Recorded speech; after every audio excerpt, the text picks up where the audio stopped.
Lance Nerds!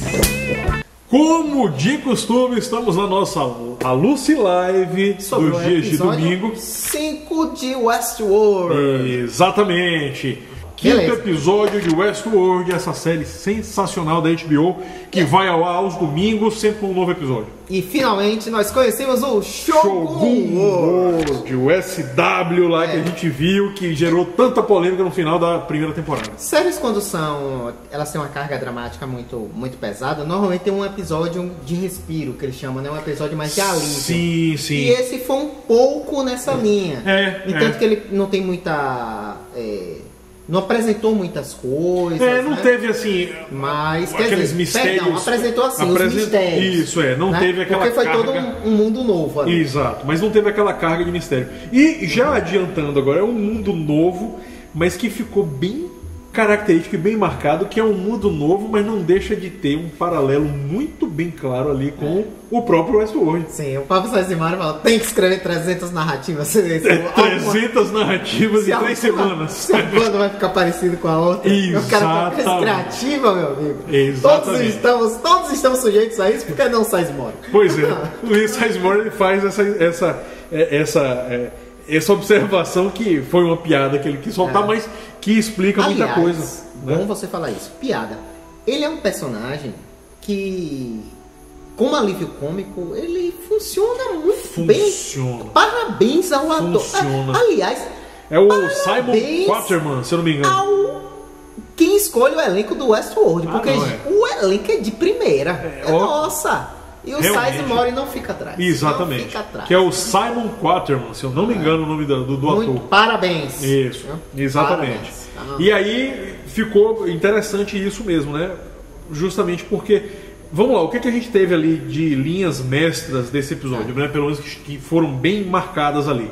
Justamente a narrativa da Maeve. Isso, finalmente. E dando uma profundidade que a gente já tinha falado em um outro vídeo. Exato. Dando agora até que enfim. E fazendo ela despertar ainda mais para poderes, né? Ali a série, quem estava acompanhando as nossas Lucy Live já sabe, a gente já tinha citado a questão da mente de colmeia, né? Isso. E aí a gente já vê a Maeve ali. Quando o cara joga kunai nela, o nome daquilo é kunai, viu? Não é faquinha. Aí ela esquiva porque ela já percebe a kunai. Alguns pensaram, como ela não tava nem olhando, porque ela já está inserida dentro daquele ambiente, então ela já percebe ali a movimentação, ela conseguiu com isso evitar o perigo. Isso. E aí quando o ninja sufoca, novamente um sufocamento, que já aconteceu na primeira temporada. A Maeve faz uma pessoa sufocar ela justamente para ela poder acordar. Isso. Né? Lá no laboratório. Né? E a gente tem muitos sufocamentos nessa série. Ali, quando ela tá ali já pra morrer, a gente tem aquele momento que ela cena, hein? Que ela dá uma despertada e aí ela percebe ela solta mentalmente. Ela sobe um nível, digamos assim, né? Porque ela controlava as pessoas através da fala. Isso. E aí ela passa agora a dar comandos mentais. E o que ficou interessante é que era através da fala, mas ela tenta acionar o poder e não funciona. E aí, se eu não me engano, é o próprio Sizemore que fala, não, mas aqui é japonês. Como é que você vai dar um comando? O que nos leva a uma teoria com relação à Nação Fantasma. Será que os comandos dela não funcionaram com a Nação Fantasma porque ela não falou na língua da Nação Fantasma? Exatamente. Fica interessante também porque eu acho que foi o próprio Sizemore que ele dá a entender que todos os anfitriões poderiam falar todas as línguas. O que faz todo sentido, porque o Westworld recebe gente do mundo inteiro. Isso. E eles têm que entender as pessoas na língua que a pessoa falar. Então, chega um cara lá e fala com eles em francês. Eles têm que entender francês. Exato. Então, e aí ela... Pronto. E o que ficou fantástico essa realmente... habilidade só não estava ligada. Isso. Mas elas estão lá. A partir do momento que ela percebeu a necessidade, ela soube acessar e ela ligou. E o que é interessante é que, mais uma vez, o Sizemore, ele... Veja como ele tem sido importante para o crescimento da Maeve, né? Sim. E é engraçado isso, porque ele, todo covardão, não sei o que, tentou trair ela logo ali de cara. Mas ele tá meio que dando, através de uma sutileza aqui e ali, ele tá meio que ajudando. Além da própria busca pessoal dela. De fato. Então, as duas linhas mestras, né? Foi a da Maeve e a Dolores. Faz questão de fazer uma ressalva interessante. Olha a inversão. A Maeve, a cafetina, sim, então sempre já ali mais ligada nas quebradas, tal, já com uma vivência maior, talvez ali com uma malícia mais apurada. E a Dolores, que era pura, né? Que eu gosto de acreditar que existe beleza nesse mundo. Vejam que a Maeve, ela tá numa busca de autoprocura ali, da questão da filha dela, tal, mostrando um lado sentimental para alguém que tinha uma malícia mais exagerada. E a Dolores, que era ali a pureza, a encarnação da pureza, ela tá realmente indo ladeira abaixo aí, no sentido do... Até a gente usou...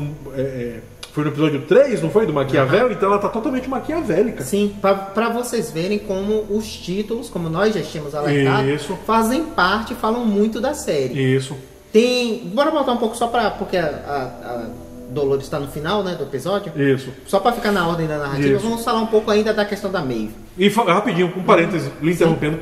Ordem de narrativa, se a gente prestar atenção, essa narrativa foi a mais linear que teve desse episódio. Sim. Ela foi certinha. Ela não parece ter saltos temporais. Exato, ela foi bem certinha. É como a gente falou, é um episódio mais de alívio, né?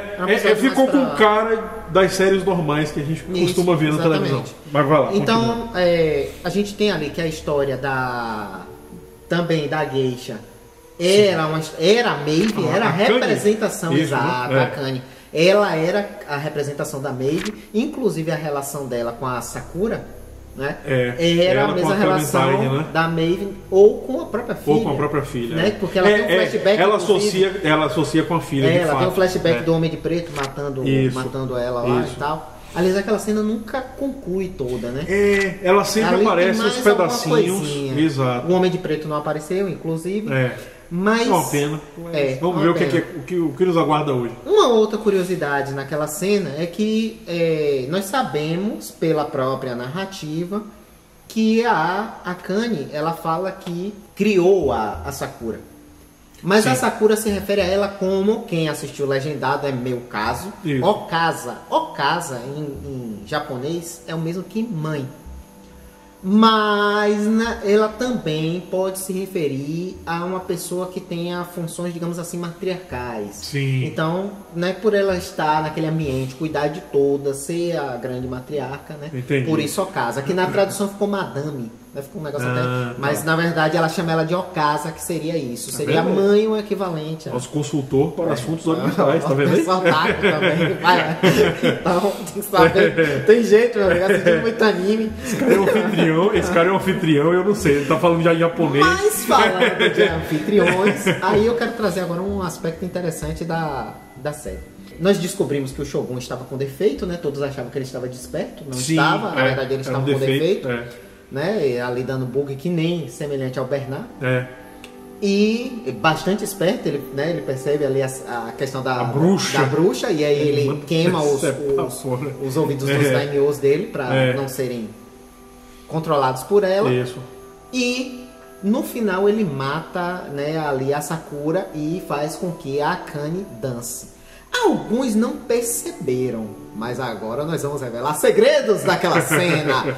Aquela cena, ela é uma metáfora ao Westworld. Vamos lá.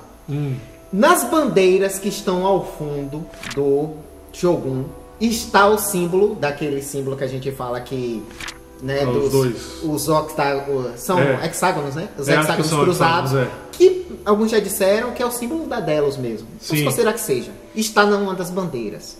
O vestido da Akane era todo branco. O da Akane. Só que quando ela levanta, metade dele está vermelho, justamente do sangue que ela se banhou ali. O que é uma referência ao banho de sangue da série. Certo?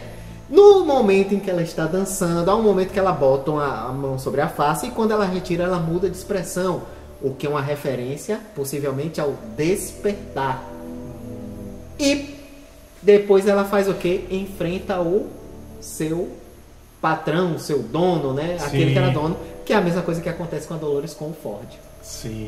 Então ali, minha amiga, naquela dancinha está a narrativa do que aconteceu no Westworld de uma forma metafórica, E a gente vai dar mais um detalhe secreto que ninguém está tocando uma música que é do Cream, que é, na verdade, esqueci o nome é um cover, na verdade, né? É um cover do cover, na verdade. Orientalizado, orientalizado. Né? E a letra da música fala que o dinheiro controla tudo ao meu redor. O que pode ser uma referência aí justamente ao que acontece com os anfitriões. Entendi. Então, mesmo no episódio simples, tá vendo aí? Simplinho, olha os segredos escondidos. Decifrador de enigmas aqui, tá vendo?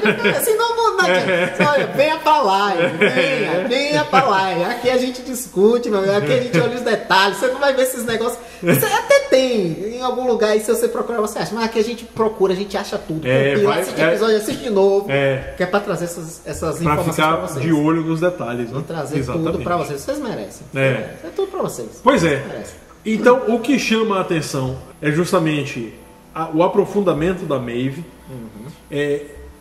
tanto no sentido do despertar desses poderes dela, mas também na questão da busca pessoal dela. Aparece finalmente a foto que você falou dela com a katana. Exatamente, ela se preparando. Né, que logo depois do primeiro episódio, aquilo já tinha passado e aí meio que gerou a expectativa de que vinha no segundo, mas na verdade só veio no quinto. Pegar aqui, você me lembrou uma coisa importante agora, já que estamos falando dos poderes da Maeve. Quem tinha poderes semelhantes ao que a Maeve está fazendo agora? De controlar os anfitriões ao redor, de fazer o que eles quisessem? O Ford. Sim. O Ford ele controlava pela mente. Então, o que eu não acredito, espero que não seja verdade, mas alimenta a teoria de que o próprio Ford seria um anfitrião, seria um host. Talvez trabalhando para ele mesmo. Ou talvez, indo mais longe, aquela pérola, porque ali não diz quando foi que foi feita aquela pérola. Sim. Talvez ela seja a mente do próprio Ford. Colocada num corpo. Olha, meu amigo, pesquisa na internet, você vai achar isso em lugar praticamente nenhum. É só a gente que fala esse negócio aqui. Então, talvez a pérola seja, alguns dizem que é a mente do Arnold, talvez seja a mente do próprio Ford colocado num corpo. E por conta disso que ele controlava todo o parque. No diálogo que ele tem com a Teresa, ele paralisa todo mundo que está ao redor dele. Sim. Né? Que é o que surpreende ela. Até que ele é para lhe mostrar o controle. E sem fazer nada. Esse diálogo que ele tá falando. Né? Isso, esse diálogo que ele tá falando tá lá na primeira temporada. Você vai ter que voltar lá pra primeira temporada. Na hora que eles estão conversando no que parecia ser um restaurante ali, alguma coisa meio mexicano, né? E aí estavam fazendo a modificação do cenário lá e ela foi conversar com ele, meio que botar ele na parede.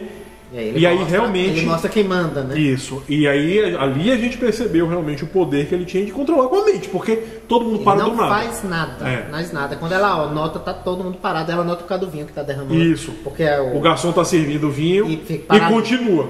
E aí tá todo mundo parado. Transborda tudo, exatamente. E aí tem uma cena um pouco mais pra frente que é com o Ted, que o Homem de Preto, quando dialoga com ele, que ameaça ele com a faca, o Ted pega a faca. Aí, ali cabe duas interpretações. Pode ser que o Ford estivesse controlando o Ted da mesma forma. Isso. Ou pode ser que todos os anfitriões estejam já programados para proteger o Ford de qualquer ameaça. Sim. Né? Não sabemos. Exato. Né? Não sabemos. Fica aí. O que você acha?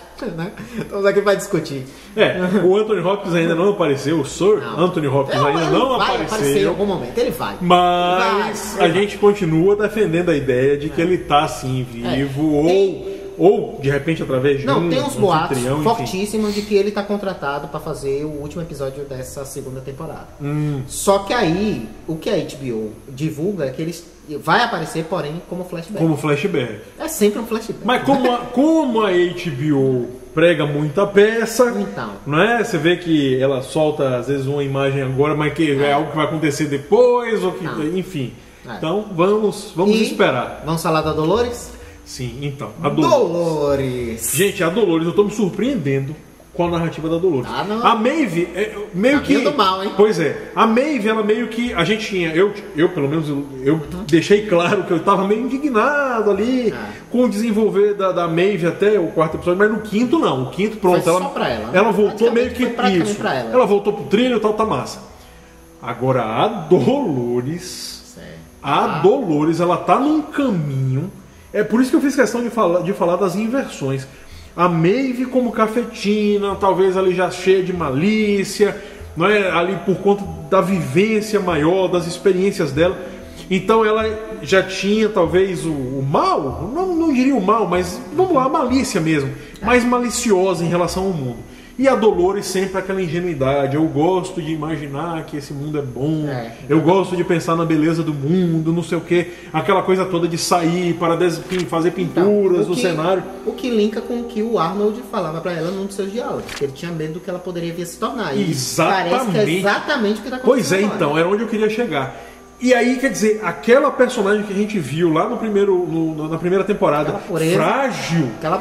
frágil, tentando se agarrar à bondade das pessoas e tal. Gente, não, vamos à cena. Isso que ela se transformou. Ela vai ter uma relação com o Ted. O Ted. Que é uma criatura. O Ted, gente, é a melhor pessoa do mundo. É um paladino.